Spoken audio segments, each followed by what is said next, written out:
Vous, les vengeurs, vous ne m'attraperez jamais. Je mangerai toutes les ampoules de la Terre. Je vous le dis, toutes! Toutes!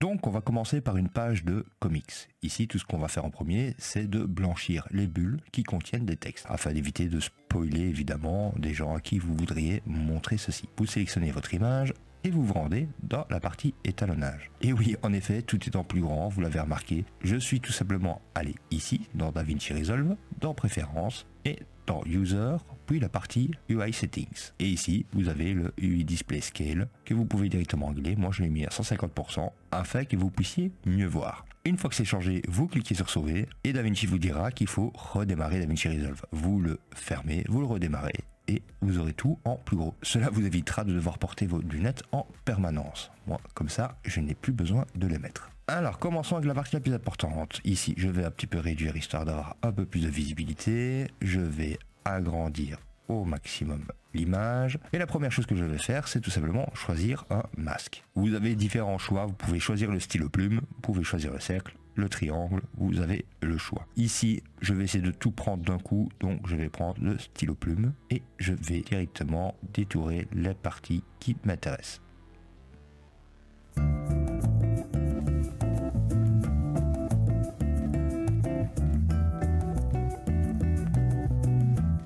Voilà qui est fait. Ensuite, il nous reste plus qu'à ouvrir la bibliothèque d'effets et d'y ajouter un Color Generator.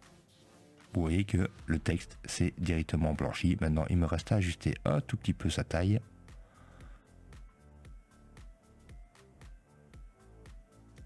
Voilà qui est fait. Nous pouvons passer au texte suivant. Ici, je pourrais rajouter encore un stylo à plume tout simplement en cliquant ici.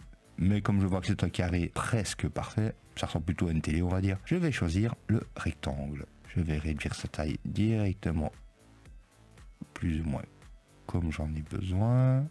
Disons comme ça, on va faire un essai.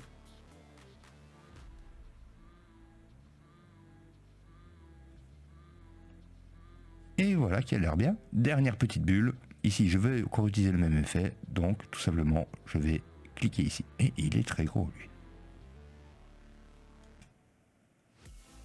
Je vais réduire sa taille. Je réactive le Power Window. Voyons ce que ça donne. Et voilà.